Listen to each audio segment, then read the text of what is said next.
Bienvenue à toutes et tous à cette nouvelle soirée du Quai des Possibles.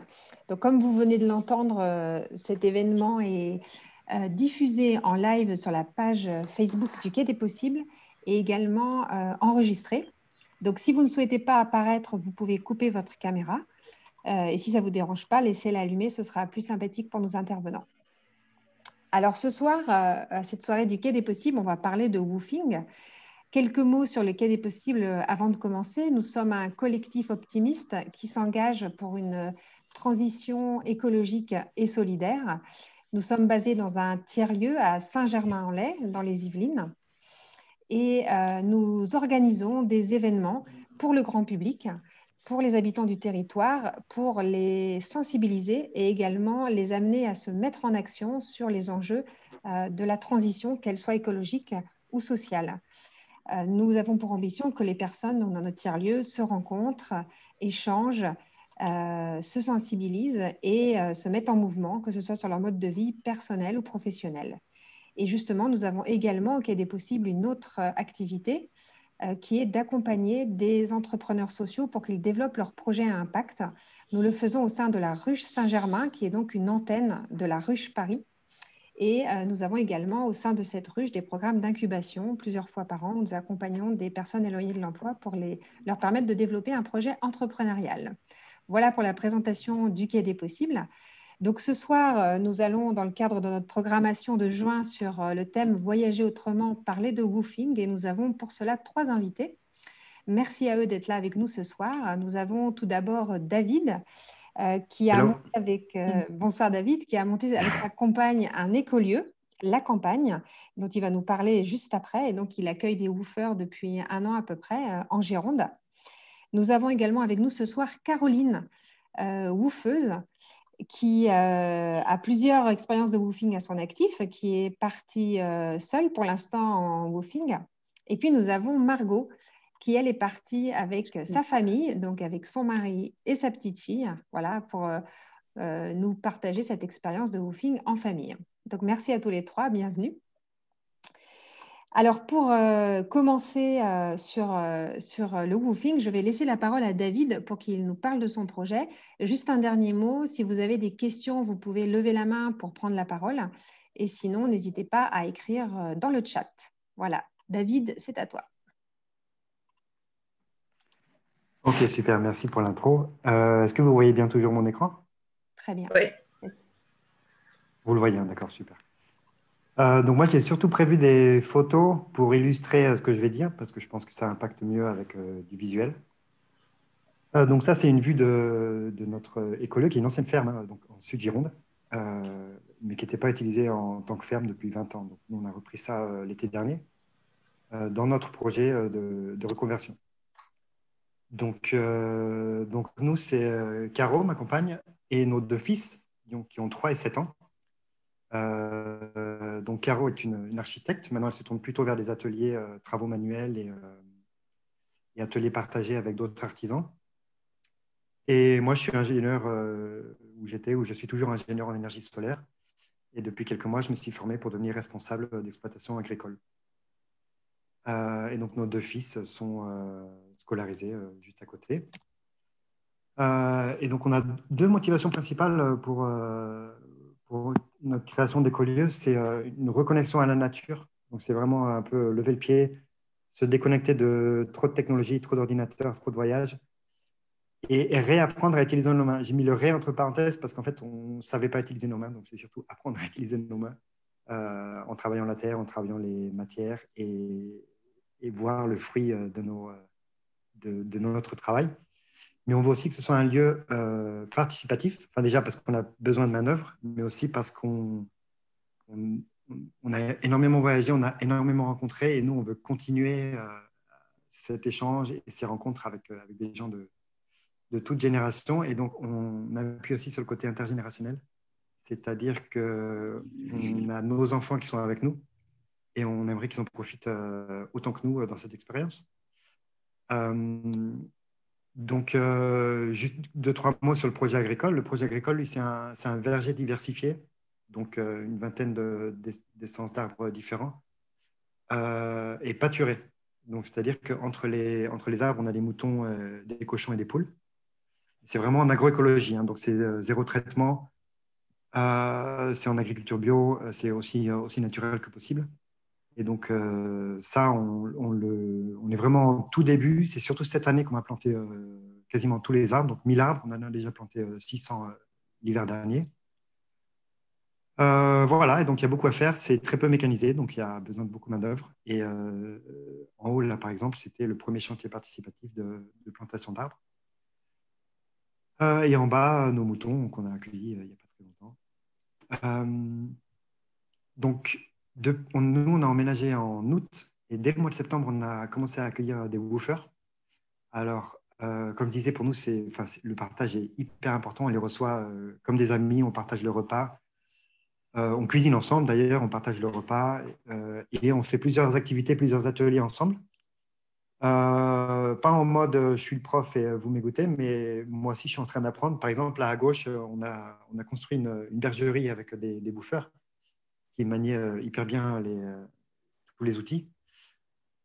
Et donc, on accueille des gens jusqu'à présent. On a eu beaucoup de gens, soit sur des longs week-ends, soit sur des petites semaines. Parce que comme nous, en fait, il y en a beaucoup qui ne connaissent pas et donc qui vont petit à petit. C'est un peu nouveau pour beaucoup de personnes. Et on a 3 profils de woofers, je dirais. À peu près la moitié, c'est des jeunes couples, donc entre 20, 25, 30 ans, qui se cherchent, qui sont déjà, ils viennent peut-être de finir leurs études, mais ils ne sont pas tout à fait en phase avec leurs convictions, etc. Ou alors ils ont déjà travaillé un petit peu, mais ça ne leur plaît déjà plus. Ils se penchent un peu vers la ruralité, etc. Après, on a de tous les âges. On a eu aussi des couples, des jeunes retraités, mais qui, pareil, qui en ont eu un peu assez, qui ont envie aussi de retourner vers la terre et de toucher un peu à la ruralité. Mais avant de faire le saut, ils viennent un peu y goûter. Et depuis le tout début d'année, on reçoit des woofers en famille avec des gens, avec des enfants, soit de l'âge des nôtres, soit un peu plus âgés, comme des jeunes ados. Et ça se passe toujours hyper bien. Là, à droite, par exemple, on faisait de la greffe on était avec 3 woofers. On voit que 2 woofeuses. C'était aussi ma première greffe. Donc, on a appris ensemble à le faire avec des tutos sur YouTube. C'était assez folklore. Alors, comme je disais, pour nous, le gros côté qu'on recherche, c'est vraiment les échanges. En fait, quand on va accueillir des woofers, il y a une plateforme sur Internet. Nous, on a décrit notre projet, notre profil. Et les gens qui appliquent ou qui aimeraient venir se décrivent aussi et décrivent aussi leur profil. Et ce qu'on a remarqué, c'est qu'il y a tout de suite énormément d'affinités. Nous, on a vraiment appuyé sur le côté reconversion, sur le côté on retourne à la terre, on veut échanger. Du coup, on reçoit beaucoup de personnes qui sont dans les mêmes réflexions, les mêmes phases de vie. Du coup, ça fait des échanges hyper enrichissants et intéressants dans les deux sens. Et ça se passe toujours hyper bien. Là, à droite, par exemple, c'était des Indiens qui sont passés il y a 2-3 semaines. Et une des choses qu'on adore, c'est découvrir des petits plats. Donc, souvent, quand les woofers viennent, enfin quasiment tout le temps, en fait, ils nous cuisinent des petits plats, des petites spécialités de chez eux. Et c'est une super découverte à chaque fois. Et après, pour les enfants, alors des fois on me demande, ouais, mais il faut s'occuper des enfants, c'est un peu la garderie, il faut cuisiner pour 8, etc. Alors en fait, c'est pas du tout ça. Il y a 2 niveaux pour les enfants. Soit les un peu plus grands, donc comme ici des jeunes ados, ils adorent prêter main forte. Ils adorent mettre la main à la pâte, faire des trucs d'adultes avec des vrais outils, tout en s'amusant, quoi. Pour eux, c'est des défis. On est dans la forêt, on est à la campagne, c'est super bien. Ça se passe vraiment très bien. On s'arrête tous ensemble le midi, on cuisine ensemble, on mange ensemble, etc. Ça, c'est pour les plus grands. Et sinon, pour les plus petits, tout est un jeu, en fait. Donc, quand on est à la campagne, on peut aller jouer à la rivière, on peut aller jouer avec les animaux, jouer dans les arbres. ou alors on reste à côté des parents et on peut peindre ou dessiner sur ce qu'on est en train de faire. En fait, une des motivations aussi de recevoir des familles et des enfants, bon, c'est pour que nos enfants puissent partager, mais c'est aussi, en fait, les enfants adorent cet apprentissage où ils n'ont pas l'impression d'apprendre, en fait, qui est vraiment un apprentissage informel sur le tas. Ils adorent participer, ils adorent échanger avec les adultes. Voilà, et puis découvrir les animaux, planter des arbres, tout ça en général, ils sont vraiment friands. Donc là, en bas à gauche, c'est les 2 chevaux qu'on a accueillis qui étaient encore au biberon. Donc il fallait leur donner le biberon. Et bien sûr, on ne passe pas toutes les journées à faire des activités ou des travaux. Donc en haut à droite, on a fait des balançoires dans les arbres. Et il y a aussi une rivière. On va jouer des fois dans la rivière. Voilà, c'est ce que j'avais prévu en termes de photos. Donc je ne sais pas il y a des questions ou enfin, allez-y. Alors, il y a quelque chose que j'ai. Merci David beaucoup pour cette présentation. J'ai oublié de préciser au début ce que c'était que le woofing, en tout cas ce que ça voulait dire. C'est une pratique qui est née donc, au début des années 70 en Angleterre, où une jeune citadine qui habitait Londres avait envie de se reconnecter avec la nature et elle s'est dit bah, je vais contacter les fermiers aux alentours et puis je vais leur demander si je ne pourrais pas travailler le week-end chez eux. Donc au début, ça voulait dire Working Weekend on Organic Farms Woofing. Donc c'était le travail le week-end dans des fermes bio. Et puis, ça a tellement fonctionné, il y avait tellement de personnes qui étaient intéressées pour faire du woofing que ça s'est énormément développé. C'est en Angleterre et puis dans plein d'autres pays. Maintenant, ça existe dans plein d'autres pays. Et ça signifie aujourd'hui Worldwide Opportunities on Organic Farms. Donc, c'est des opportunités de travail dans des fermes bio. Et donc, ça reste malgré tout dans des fermes bio à chaque fois. Donc, j'imagine que c'est votre cas aussi, à toi et à ta femme, David. Tout est bio? Ouais, complètement. Oui, On est déjà d'accord. certifié bio, même avant de produire, en fait, pour que dès que tu plantes et dès que tu commences à produire, tout soit déjà bio. Donc, ouais. D'accord. Et alors, par Bio contre, et aussi naturel que possible. Ouais. tu nous disais que tu n'étais pas fermier d'origine, en fait. Hein. C'est pas du tout Non, du tout. là d'où vous venez. Non. Alors, moi, j'avais envie de Ouais. savoir un petit peu quel a été le déclic. Qu'est-ce qui vous a donné envie de vous lancer dans cette expérience?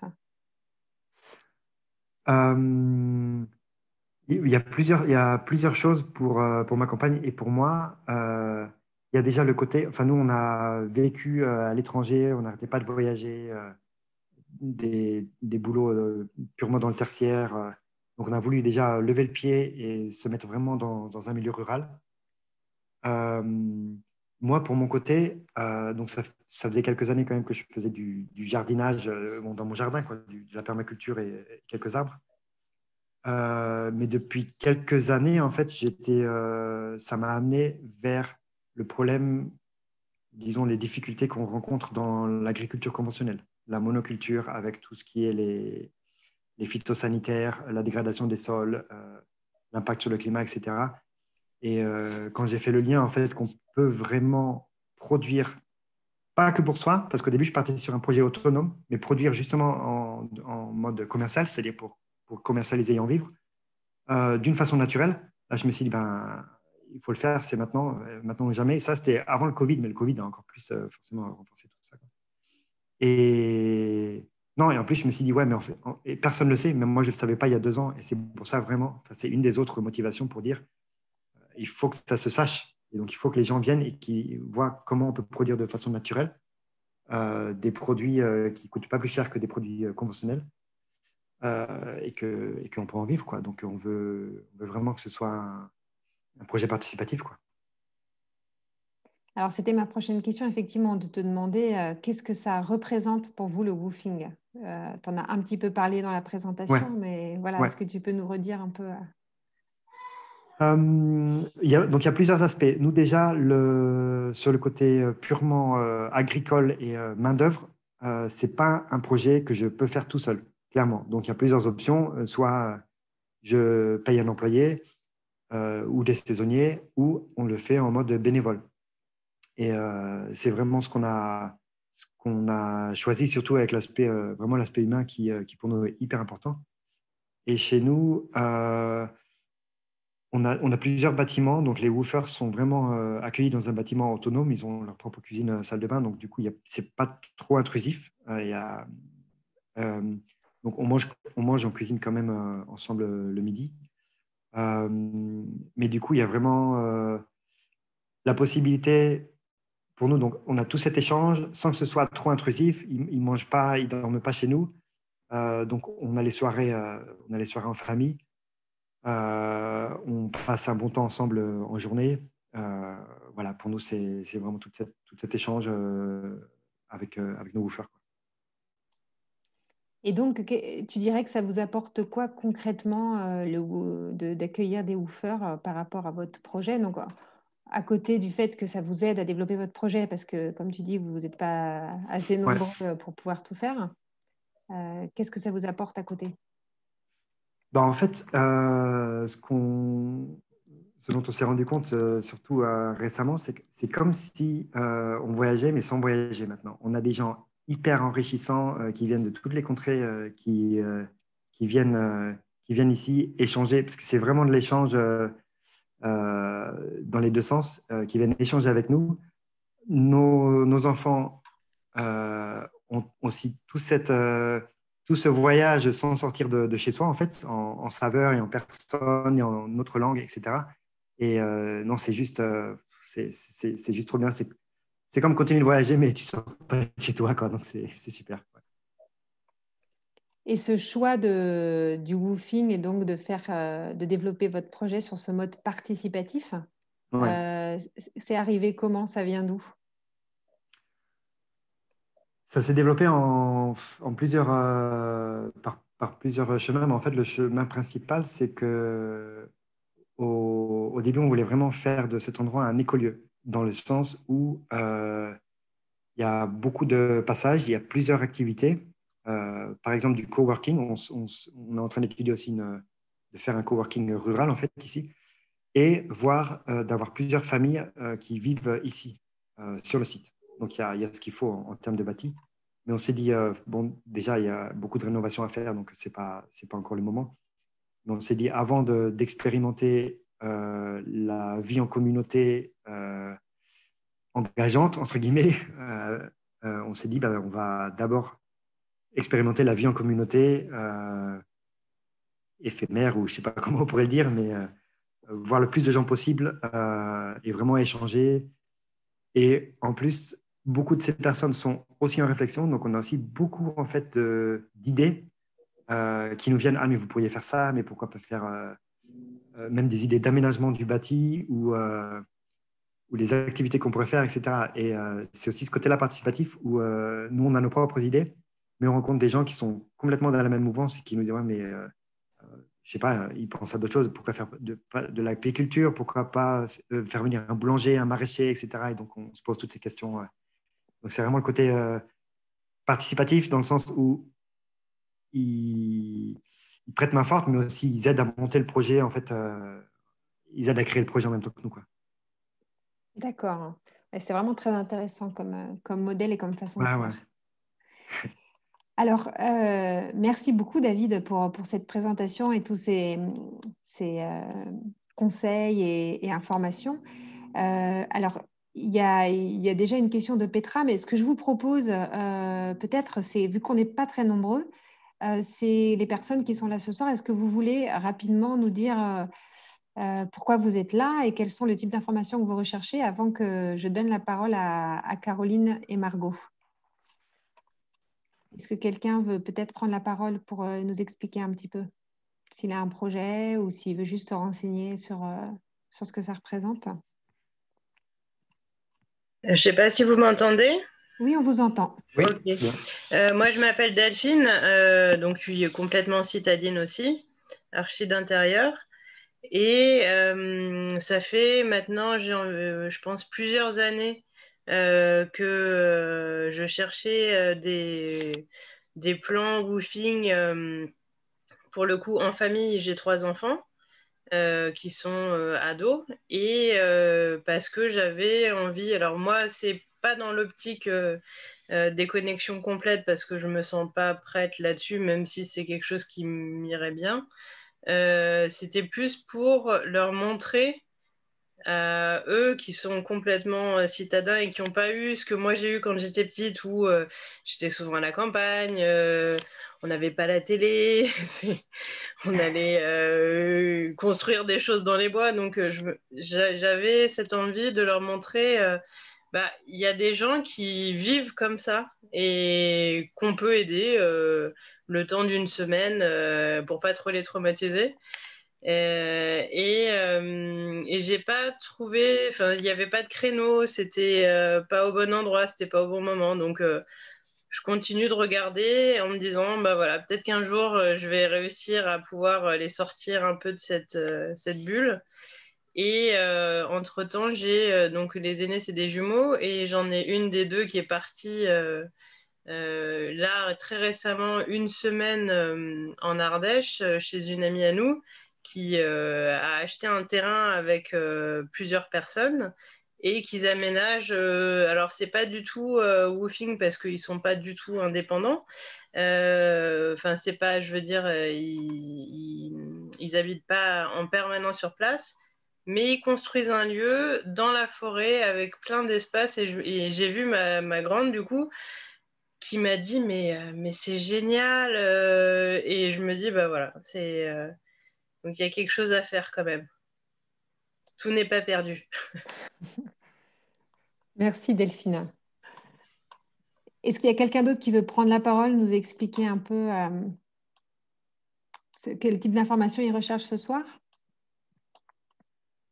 Oui, peut-être. Alors, Moi, je ne sais pas si quelqu'un parle ou... peut-être, vous m'entendez? Je ne sais pas. Ah oui. Alors, il y avait deux personnes, mais là, on t'entend, Petra. Merci. Je suis désolée, je suis encore dans la voiture. Je ne vais pas mettre le caméra parce que c'est un peu le zouk ici. Mais je voulais juste dire que nous sommes en train d'acquérir une ancienne ferme en Haute-Savoie avec seulement 2 hectares et 500, 2,5 hectares. Et il y a des pâturages et des vergers, mais, et des sources surtout, l'eau pure. Donc ce besoin était très fort en nous. Nous avons maintenant 60 et 65 ans de s'installer dans un lieu où on peut encore accueillir les enfants, les petits-enfants, nos amis. Et aussi, on pense souvent aux amis qui sont en difficulté pendant un certain moment, juste leur donner un toit sur la tête et juste partager un lieu où on peut encore dire oui, la nature euh, est avec nous, nous travaillons avec la nature, nous sommes la nature et euh, c'est, c'est cette interdépendance qui est juste chouette et qu'on voulait vivre en vrai, quoi. Donc, surtout avec cette crise sanitaire, tout ça devenait une véritable urgence. Voilà. D'accord. Merci beaucoup, Petra. Je crois qu'il y avait une autre personne qui avait pris la parole tout à l'heure. Oui, je suis Agnès. Alors moi, je suis dans la finance et maintenant dans la formation, mais j'ai quand même habité dans la campagne et là, je suis en Charente, donc à la campagne aussi. C'est le film Demain qui m'a commencé à me faire réfléchir. Bon, c'est l'âge aussi quand je me rends compte que en fait, je sais rien faire de mes mains. Et puis mes enfants qui grandissent, qui disent que le climat tout est foutu et en même temps je suis bien attachée à mon petit confort. Donc on va dire que j'en suis au stade 0 de me poser des questions et l'option d'y aller en week-end, je trouve que c'est pas mal. En plus Gironde, c'est pas loin. Pour voir, voilà, parce qu'en fait, pour moi, jusqu'à présent, j'avais l'impression que c'était toujours utopique ces projets-là. Et je me dis, voilà, s'il y a des gens architectes ou autres qui se lancent dedans, c'est que c'est possible. Alors, je ne sais pas si c'est le côté participatif et durable, si l'autonomie, il faut 5 ans pour que ça fonctionne. J'en sais rien du tout, mais en tout cas, ça m'intéresse et donc merci. Merci beaucoup, Agnès. Alors, est-ce qu'on a quelqu'un d'autre qui veut prendre la parole? Non? Bon, alors je vous propose... Rapidement peut-être. Oui. Ah. Vous me voyez, c'est bon? Oui, oui, c'est bon. Moi, c'est vraiment par curiosité. Ce thème m'a vraiment parlé. Moi, je suis né à la campagne et donc je sais ce que c'est que la vie à la campagne. Avec même mes grands-parents même avaient des animaux aussi. Donc ça me parle beaucoup, ça me touche beaucoup. Je sais aussi comme c'est difficile pour avoir participé à certaines choses. Donc c'est un beau rêve, mais il y a des choses qui sont difficiles aussi, il faut le savoir. Moi, c'est plus ce soir dans le cadre de vacances, en fait. Je trouve ça génial comme idée pour décrocher, passer une semaine, un week-end. Je trouve ça super, ce mélange de côté échange, de nature, de découvrir des trucs, de partager des trucs dans les deux sens. Je trouve ça génial. Franchement, moi, j'ai plus envie de voyager, en fait, aujourd'hui, à l'étranger. Donc, de toute façon, on ne peut plus. Et je trouve que c'est une super façon de découvrir des choses et surtout de l'humain, quoi. On a besoin d'humain aujourd'hui. On n'a pas besoin d'autre chose. Enfin, moi, personnellement. Donc, voilà, c'est beaucoup de curiosité ce soir. J'avais beaucoup entendu parler de ce woofing, surtout à l'étranger, en Australie, par exemple. Je connais des gens qui sont partis dans des ranchs faire les cow-boys et qui ne veulent plus revenir d'ailleurs. Mais en France, je trouve qu'on a un énorme potentiel. Donc, je trouve ça génial. Voilà. Merci beaucoup, Guy.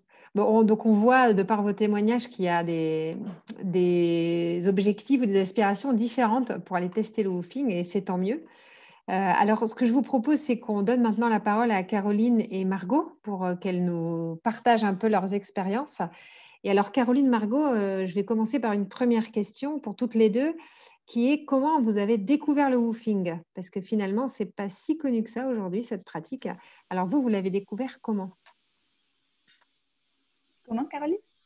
Ok, alors moi je l'ai découvert parce que j'ai habité plusieurs mois sur un écolieu qui accueillait justement des woofers. Alors j'en avais déjà entendu parler avant, je savais ce que c'était, mais j'en avais ni fait ni approché. Et voilà, et c'est en voyant arriver des gens des quatre coins du monde que j'ai commencé à sérieusement m'y intéresser. Et moi, pour ma part, alors c'est un peu flou. Je pense que... donc moi, j'ai fait une reconversion professionnelle il y a 3 ans. Et puis, donc, j'ai atterri dans un milieu de la transition écologique et sociétale que je ne connaissais pas forcément bien. Et en intégrant des groupes sur Facebook ou voilà, ou des pages qui m'intéressaient, je pense que le woofing émergeait et puis il y avait des gens qui devaient en parler. Et puis, la première fois où je me suis vraiment dit je vais regarder, je vais prendre le temps, c'était juste avant de vivre la première expérience woofing, donc en décembre de l'année dernière. Donc, c'est quand même assez récent pour moi.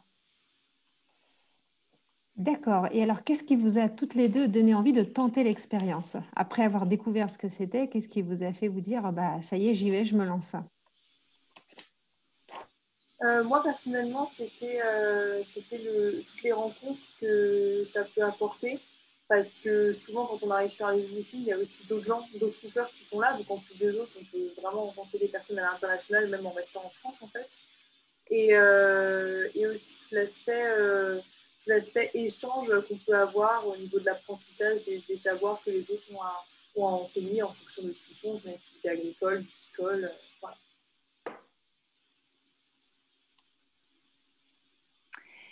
Et alors, pour ma part, donc moi, je suis mariée avec une petite fille de 2 ans. Une envie, donc je me relie pas mal à ce que disait Guy, une envie de plus voyager comme on avait l'habitude de voyager avant.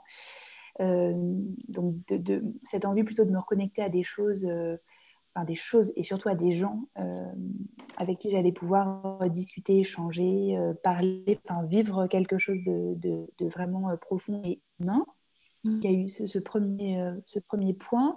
Et puis, il y avait aussi une phase de ma vie où on posait pas mal de questions sur l'après, sur des envies de projet, sur des envies d'unité. Et même si pour mes amis parisiens, je rends blague des Parisiens, alors que je suis dans les Yvelines, donc c'est quand même pas la grosse campagne, et ben, je m'étais dit que ça pouvait être intéressant d'aller voir ce que c'était des territoires vraiment plus ruraux, et avec aussi l'envie de découvrir des gens qui se lançaient et qui montaient des projets alternatifs.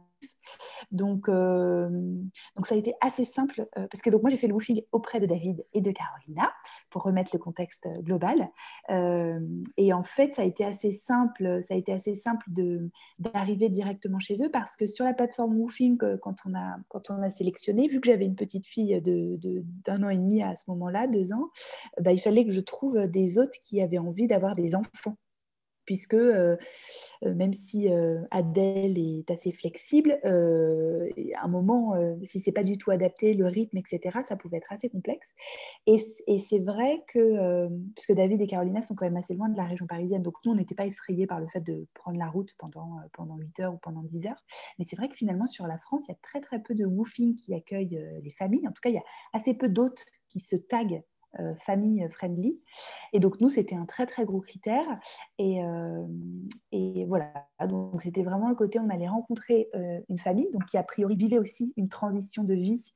Et donc, on partageait des valeurs communes. On avait envie de voyager, entre guillemets, différemment, de se mettre au service, de contribuer, d'être utile. Et tout ça vraiment avec l'aspect famille. Voilà. Merci Margot. Alors, toutes les deux, est-ce que vous pouvez nous partager comment ça s'est passé, cette expérience? Parce que Guy disait tout à l'heure, ouais, c'est pas forcément facile. Toi, Margot, t'as dit, bah ouais, il y a eu des choses qui ont peut-être été plus compliquées que d'autres. Donc, est-ce que vous pouvez nous dire concrètement comment ça s'est passé?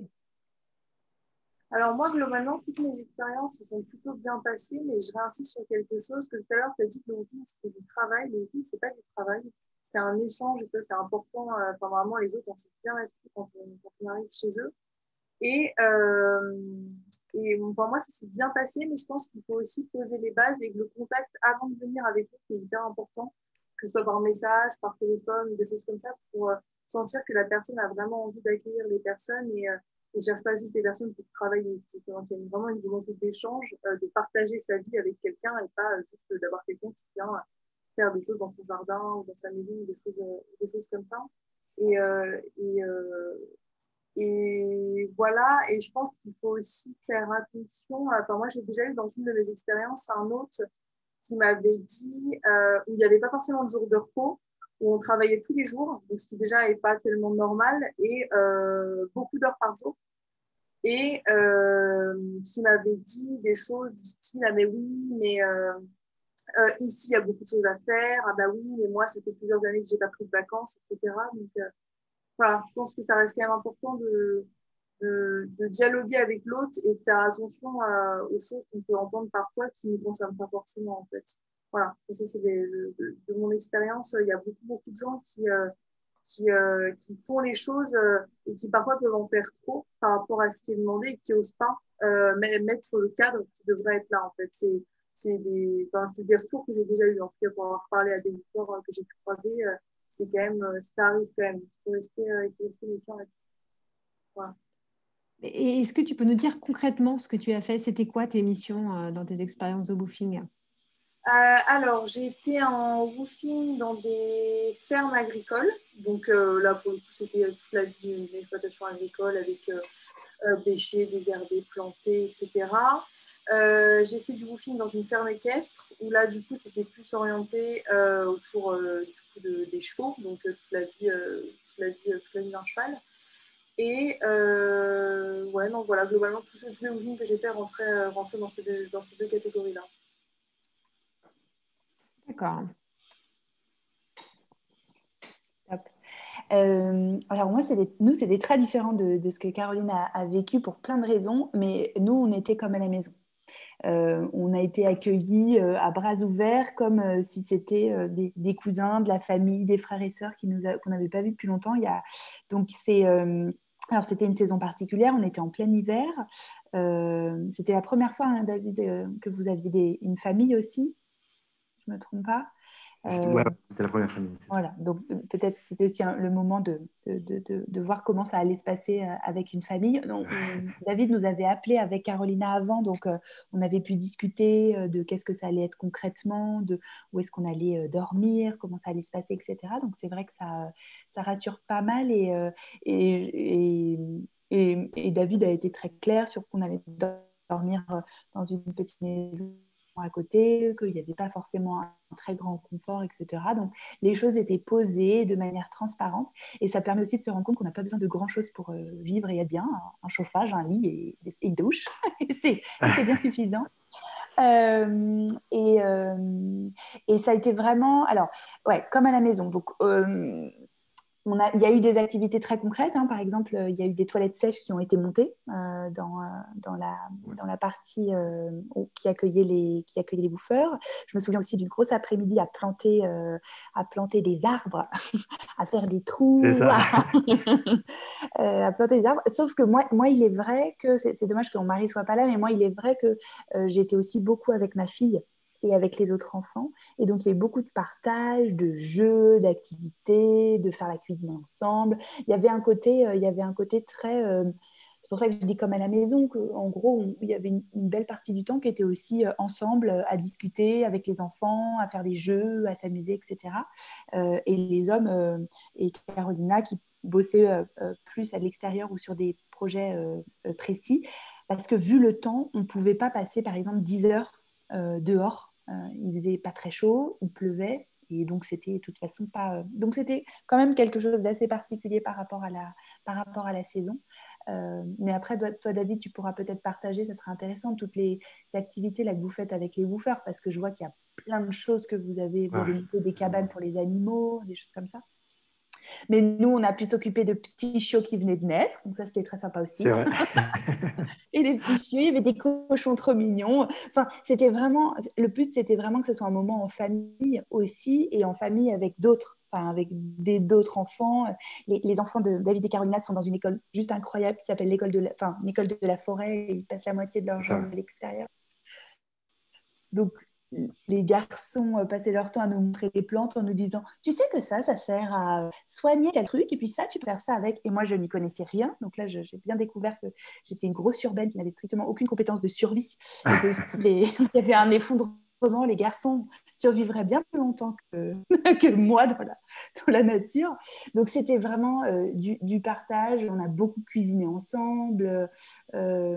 On se faisait découvrir des recettes, des produits. Enfin, c'était vraiment du lien. On a beaucoup parlé aussi, puisque David et Carolina, on se projette d'écolieux, de tiers-lieux, et moi, de par ma fonction, je pouvais partager des choses sur ce que je vivais dans mon travail, et eux par rapport à leur projet. Donc, enfin, c'était hyper riche, et c'était peut-être un peu moins dans le faire, parce que saison, parce que configuration, etc.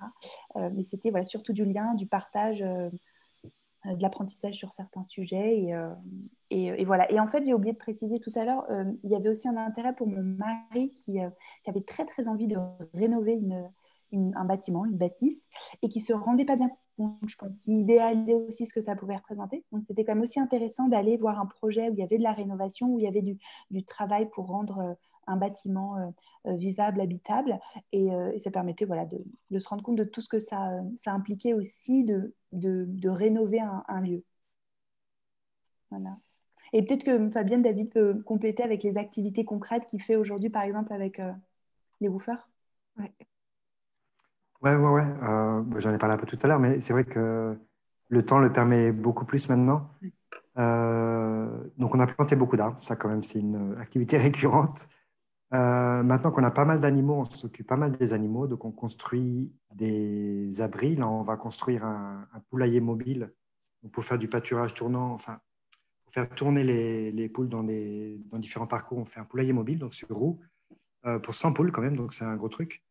On va installer l'irrigation, on prépare pour la prochaine plantation qui est à l'automne. Donc, il y a beaucoup de trucs à faire. Et ce qu'on essaie de faire en général quand les woofers viennent plusieurs jours, c'est que soit matin et après-midi, on fait des choses différentes, soit chaque jour, on fait des choses différentes pour qu'ils voient plusieurs trucs, pour pas qu'ils s'ennuient. De toute façon, il y a toujours à faire. Donc, pour les faire tourner un peu, quoi. Et en général, ils sont friands, quoi. Ils en demandent toujours plus, quoi. Merci David. Et alors Margot, bon, tu nous as pas mal partagé ce que ça t'a apporté effectivement cette expérience. Est-ce que toi, Caroline, tu peux nous dire ce que ça t'a apporté, tes expériences de woofing? Moi, ça m'a apporté énormément de belles rencontres, quand même, vraiment, parce que c'est vraiment avant tout basé sur le partage et ça a vraiment, moi, personnellement, été au cœur de mes expériences. J'ai rencontré vraiment des hôtes adorables qui étaient avides de rencontres, eux aussi, donc c'était vraiment super. Beaucoup d'apprentissage aussi, parce que moi, je suis une pure citadine, donc tout ce qui était jardin, je n'avais vraiment aucune idée, même les animaux, s'occuper de poules, s'occuper de choses comme ça, je j'avais jamais fait. Et donc ça apporte du savoir. Et aussi, je trouve une grande ouverture d'esprit parce que je le dis de temps en temps, mais c'est vrai que quand on s'est levé tous les matins très tôt pour s'occuper de poules, on se rend compte que la valeur d'un œuf, c'est plus que 30 ou 40 centimes en supermarché, quoi. Donc, donc voilà, non, c'est vraiment de belles expériences à vivre. Et s'il y a des personnes qui hésitent, allez-y, franchement. Et puis, il y a énormément de profils sur le site de Woofing, dans énormément d'endroits. Donc, vraiment, chacun peut trouver hôte à son pied. Merci Caroline. Alors, est-ce qu'il y a des remarques ou des questions par rapport à ce qui vient d'être dit? Est-ce que quelqu'un veut partager voilà, ce qu'il a retenu, ressenti? Est-ce qu'il y a des questions pour Caroline, Margot ou David? J'ai une question par rapport au repas. Comment ça se passe, les courses, d'un point de vue, d'un point de vue financier, tout simplement? Comment ça se passe? Il y a un pot commun? Comment ça se passe? Si je peux intervenir par rapport à nous, comment on fait?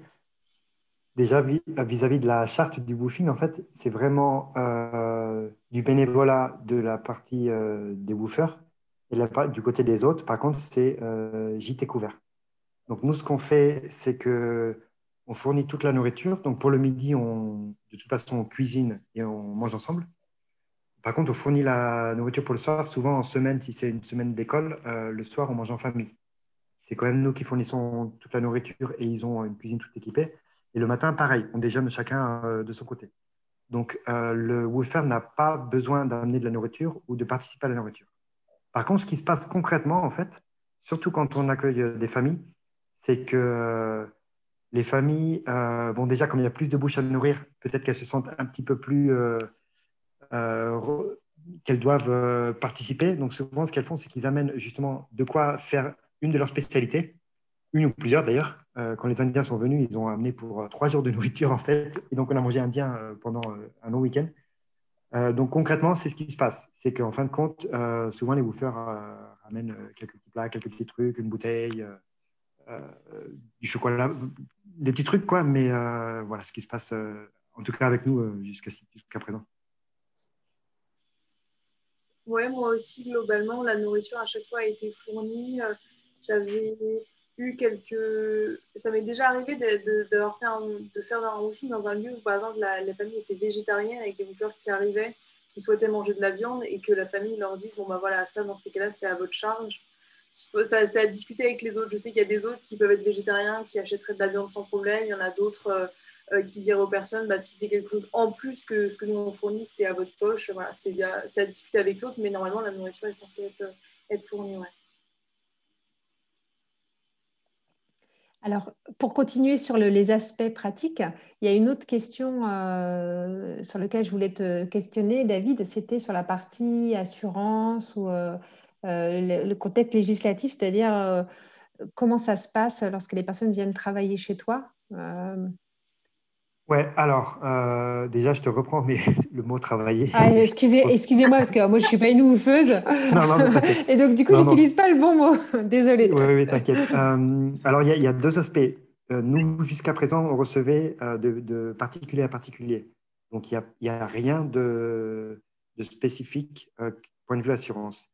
S'il se passait quelque chose, c'est la responsabilité civile de la personne. Si, par exemple, je dis une bêtise, mais si quelqu'un casse quelque chose ou met le feu à quelque chose, c'est sa responsabilité civile qui paiera, comme si c'était un cousin qui te rendait visite ou un ami. Là-dessus, il n'y a pas de spécificité.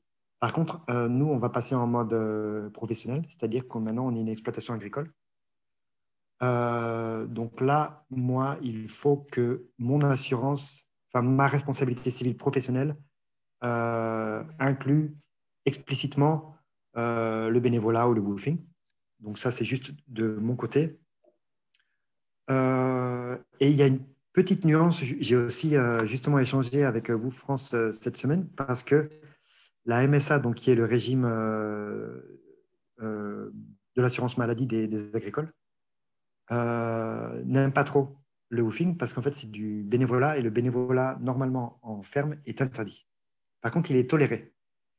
Donc, il y a déjà une jurisprudence aussi apparemment là-dessus. Donc, il est toléré si on est vraiment dans les valeurs du woofing, c'est-à-dire qu'il n'y a pas de lien de subordination, on ne travaille pas plus de 5 heures par jour, on partage les repas, on fournit les repas, etc. Donc, pour nous, là-dessus, je ne me fais pas du tout de soucis. Voilà, et de toute façon, c'est connu maintenant et c'est toléré. Donc, il n'y a pas, du côté des woofers, du coup, il n'y a pas de spécificité pour les assurances, quoi. D'accord, oui, donc effectivement, il y a quand même un point d'attention sur le fait qu'il ne faut pas que ce soit du travail déguisé. Ce woofing. Exactement. C'est certainement pour ça, voilà, que... Exactement, ouais, c'est ça. D'accord, que les plateformes font attention. D'accord. Ouais, et alors, est-ce que je voudrais demander un peu à vous trois, est-ce que vous avez des conseils à donner pour quelqu'un qui justement se dit, moi, je serais bien tentée par l'expérience. Est-ce que vous avez des conseils à donner sur la façon de faire ces recherches? Alors, on a déjà eu un conseil qui était vraiment de rentrer en contact avec l'hôte ouais. Avant de se lancer dans l'expérience et de peut-être de parler des détails techniques comme l'alimentation, le couchage, etc. Comment ça se passe? Est-ce que vous avez d'autres conseils que vous pouvez partager? Moi, si je peux dire deux... Pardon. Ah, Non, vas-y, David, vas-y. D'accord, ouais, non. Rapidement, ouais, donc, tu en as parlé, Margot, c'est important justement d'échanger, premièrement par écrit, puis de s'appeler pour avoir. Tu en as parlé aussi, Caroline, pour avoir un feeling. De l'autre côté, c'est pour avoir un feeling sur les woofers. Qu'est-ce qu'ils recherchent vraiment? Est-ce qu'on est sur la même longueur d'onde, etc. Mais en fait, ce qu'on a remarqué, comme je disais au début, c'est que vu que notre profil est très détaillé, les gens en général qui nous contactent ont déjà pas mal d'affinités. Non, voilà ce que je peux dire. Après, moi, je pense aussi un truc plus général, il faut se faire confiance et il faut faire confiance en l'humain aussi. C'est quelque chose qui est dans nos pays et pas trop dans les cultures, en fait. L'échange, le bénévolat, le gîte et le couvert gratuit. Donc, ni en tant que hôte, ni en tant que woofer, on a l'habitude. Non, il faut faire confiance en l'humain et s'il y a du feeling, on y va. S'il n'y a pas de feeling, on n'y va pas. Enfin, moi, je pense qu'il y a ça aussi. Hein. Et David, ça me fait penser juste parce que ça peut être un conseil, mais en même temps, je n'ai pas la réponse, donc je te pose la question. Les personnes qui veulent aller chez des hôtes rédigent une page de présentation. Est-ce que c'est important qu'elle soit détaillée, qu'il y ait des photos, que vraiment on y mette du soin à cette page? Parce que je me dis, si vous êtes submergé de demandes, ça veut dire qu'obligatoirement, vous faites aussi un peu une sélection et vous n'allez pas appeler, je ne sais pas, 25 personnes au téléphone. Non, clairement. Ou est-ce que finalement, vous appelez quand même tout le monde, enfin, tu vois, par rapport à cette page? Non, ouais, carrément. Nous, clairement, on a 2 ou 3 fois trop de demandes, donc forcément, on filtre. Donc, on regarde énormément le profil. Pas forcément la photo, s'il n'y a pas de photo, tant pis. Mais par contre, il y en a qui se décrivent même pas en faisant des phrases. Par exemple, en disant je suis. Non, même pas. Par exemple, souriant, toujours prêt et disponible. Et il y en a d'autres qui vont nous mettre une demi-page en disant ouais, moi j'ai quitté mon travail, je me pose des questions, je veux goûter à la ruralité, je veux partager, etc. Et vu que nous, vraiment, on cherche l'humain, si la personne ne fait pas un effort pour se présenter et en fait faire envie d'être avec elle, on répond quand même parce que ça ne se fait pas de ne pas répondre. Donc on dit soit on est occupé ou alors on a d'autres personnes qui correspondent mieux au profil, etc. Mais non, il y a à peu près la moitié des demandes qu'on ne peut pas accepter. Et juste pour rebondir, donc effectivement, je dirais d'apporter du soin à la lecture des profils des hôtes. Je sais que pense que David, vous aviez déjà votre page Facebook quand on est venu vous voir. Donc, je pense qu'on était allé regarder aussi sur les réseaux pour voir un petit peu ce que les lieux font, etc. Et un conseil que je pourrais donner, un autre conseil. Attends, Fabienne, excuse-moi, ta question, c'était un conseil de manière générale? Oui, de manière générale, c'est-à-dire quand on fait ses recherches, est-ce qu'il y a des choses à faire avant, des choses sur lesquelles il vaut mieux s'assurer avant de se lancer auprès d'un... Peut-être déjà aussi, je ne sais pas, est-ce que sur ces plateformes, il y a une sélection qui est faite justement pour éviter qu'il y ait des fermes qui essayent de faire du travail déguisé? Ou alors est-ce que le fait qu'il y ait des plateformes dédiées à ça, on ne risque pas de tomber sur ce genre d'expérience? On risque toujours, hein, mais après, je crois qu'on peut signaler les autres. Normalement, je n'ai jamais eu à le faire, mais on peut signaler les autres sur Woofing si une expérience s'est mal passée. On peut, Comme ça, pour qu'il y ait une vérification, du coup, je pense, du profil plus attentif qui soit fait par Woof France. Et après, Margot, tu voulais peut-être finir, parce que là, du coup, on t'a... Non, mais c'est qu'effectivement, il y a les commentaires. Alors, moi, je suis un mauvais exemple parce que je crois que David, quand on est venu, vous n'aviez pas encore de commentaires. Donc, nous, il y a vraiment eu genre un coup de cœur sur leurs projets, sur leurs photos, sur leurs présentations. Mais il y a les commentaires aussi qui peuvent quand même donner déjà des premières billes, un peu de feeling, de ressenti. Ouais, c'est ça. Et puis, savoir aussi ce qu'on recherche sur la plateforme, parce qu'il y a des woofings divers et variés. C'est pas mal aussi d'arriver en ayant une petite idée de ce qu'on recherche, si on veut plutôt avec des animaux, plutôt sans animaux, et aussi ce qu'on recherche vis-à-vis de l'autre, parce que là, comme l'a dit David, par exemple, en semaine, les repas, ils les prennent seuls, et du coup, les woofers les prennent aussi de leur côté, alors qu'il y a des personnes qui veulent faire du woofing pour échanger, par exemple, toute la journée avec un autre. Là, dans le cas de David, ce sera pas le cas, donc c'est pas forcément un woofing qui est adapté. Donc savoir le niveau de partage, l'apprentissage qu'on a envie d'avoir, après plus ou moins la région aussi, si on est arrêté à un endroit précis, et après oui, les commentaires, même si du coup se baser que là-dessus ce serait discriminant pour les autres qui en ont pas, parce qu'il y a quand même beaucoup d'autres qui n'ont pas de commentaires, donc ce serait vraiment dommage. Mais voilà, après c'est au niveau de la prise de contact, comment ça se passe, ça rejoint exactement ce que tu disais, David. Est-ce qu'on a le feeling, pas le feeling, est-ce qu'on sent la personne, oui, non, et se faire confiance. Et puis encore une fois, bien se renseigner avant sur ce qu'est le woofing, justement, que c'est censé être 5 heures par jour, avec des jours de repos dans la semaine, etc., pour être capable de mettre le haut là si on voit que ça dépasse ce qui nous est demandé, en fait. En se renseignant là-dessus sur ce qu'on doit, entre guillemets, apporter quand on vient en tant que woofer, ça permet de pas savoir, enfin de reconnaître quand on commence à trop nous en demander, et que ça commence à plus devenir normal et qu'on commence à basculer dans du travail déguisé et plus d'échanges comme ce que ça devrait être. Voilà. D'accord, donc allez lire cette fameuse charte effectivement qui rappelle toutes les caractéristiques du woofing. Et alors on a une question dans le chat de Laetitia qui est: est-ce qu'on peut venir accompagné d'un petit chien ou d'un animal en général? Alors nous concrètement, on n'a pas de problème, mais nous, on a de gros chiens. Donc, il faut que le petit chien s'entende avec les gros chiens. Mais sinon, ça dépend des autres, hein, à mon avis. Ouais. C'est une question à poser. Je pense que c'est écrit dans les... Tu sais, tu dois avoir animaux acceptés ouais, dans les critères. C'est vrai que en fait, le woofing, le site est vachement bien fait parce que tu as énormément de critères. Végétariens, animaux acceptés, enfants, etc. Donc, ça peut permettre d'être au plus il faut aussi, je pense, que le chien soit habitué aux animaux de la ferme. Nous, on a beaucoup d'animaux de toute taille. Si le chien va les embêter toute la journée, c'est pas hyper... Après, pas tous les chiens sont comme ça, hein, mais voilà. J'aurais encore une question, je trouve géniale. Alors, cette conférence, je trouve vraiment top. Merci, David. Et ça sème absolument l'envie de participer et d'y aller.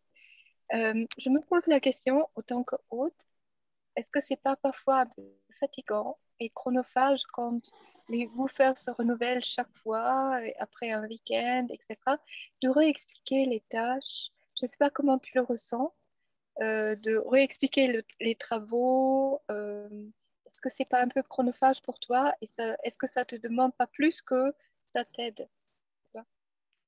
Ouais, alors, bonne question, on me l'a déjà demandé aussi. Alors, nous, déjà, la première chose qu'on fait, c'est qu'on n'a pas des woofers en continu. Donc, c'est à peu près soit une semaine sur deux, soit une semaine par mois et un week-end par mois.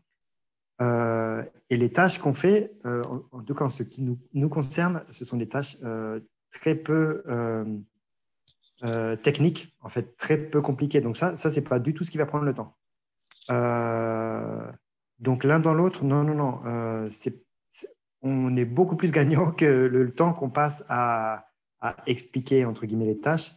Et en plus, ce qu'on remarque, parce que ce que nous, on a remarqué, c'est que quand on a les tâches, on casse tout de suite la glace. Enfin,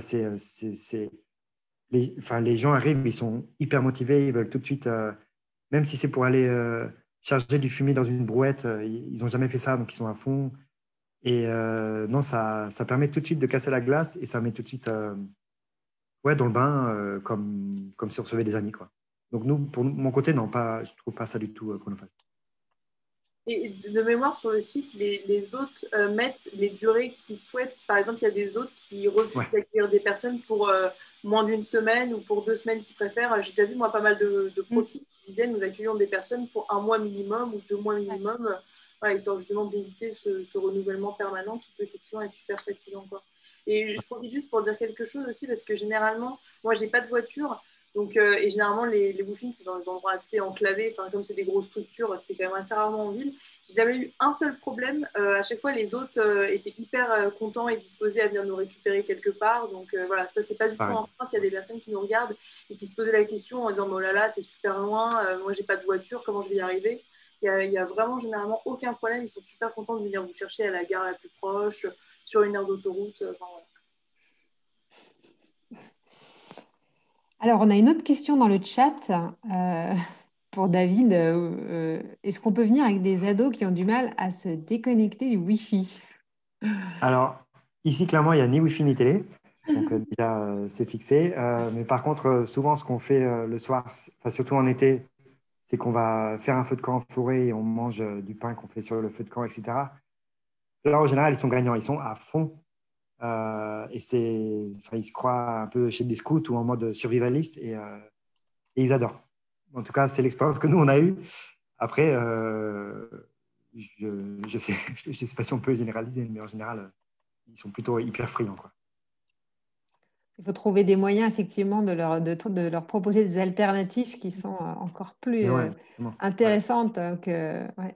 Et vaut mieux qu'il n'y ait pas le Wi-Fi du tout, effectivement. Je pense que c'est exactement. Voilà. Comme ça, ils n'ont pas le choix. Voilà. Ouais. Est-ce qu'il y a, alors on se rapproche de la fin, il est 21h02, pour respecter le timing. Est-ce qu'il y a une dernière question ou un dernier commentaire? Ou alors tout a été très clair? Juste un petit commentaire, en fait. Le woofing, pour moi, c'est une sorte de troc, en fait. On revient au troc parce qu'il n'y a pas d'argent en jeu du tout. Exactement. Ouais. Donc, on revient au troc, je trouve ça très intéressant. Et si ça prend de l'ampleur, voilà, je ne sais pas. Je ne sais pas où ça peut nous mener, je ne sais pas. Mais c'est bien. En tout cas, on retourne aussi vers le lien social et vers l'humain. Et on sait que... C'est quelque chose qui existe toujours à la campagne, en fait, parce qu'on en parlait depuis le début, mais le bénévolat, naturellement, quand on habite à la campagne, on a les cousins qui viennent nous aider sur l'exploitation, on les aide en retour à faire autre chose. Ce lien, je trouve qu'il existe déjà. C'est peut-être en ville, justement, où c'est un peu perdu parce que on est pris par le quotidien, il faut rentrer, les devoirs, t'as pris ta douche, qu'est-ce qu'on mange? Voilà. Donc le temps est plus peut-être facile à gérer sur des projets comme ça à voir. En tout cas, merci beaucoup à vous pour votre expérience. Merci Delphine. Donc, en tout cas, ce qu'on a vu ce soir, c'est qu'on peut faire du woofing parce qu'on a des idées de reconversion. Peut-être de se dire, voilà, pourquoi pas partir sur autre chose. On peut essayer de se reconnecter à la nature et de décrocher un peu ses enfants des écrans, du Wi-Fi et les emmener faire une expérience dans la nature. C'est une autre façon de passer ses vacances, avec des vacances bien plus sur le lien, sur l'humain, sur la rencontre. Donc, beaucoup de choses, en fait, dans le woofing pour plein de profils différents, comme disait Caroline tout à l'heure. Eh bien, écoutez, je vous remercie beaucoup tous les trois David, Caroline, Margot, d'avoir été là ce soir pour nous partager vos expériences, vos conseils sur le woofing, qui est une pratique qui certainement va beaucoup se développer à l'avenir. Et merci à toutes et tous d'avoir été avec nous ce soir pour cette soirée du Quai des Possibles. Je vous souhaite une très bonne soirée et à bientôt. Au revoir. Merci. Au revoir. Merci. Ciao.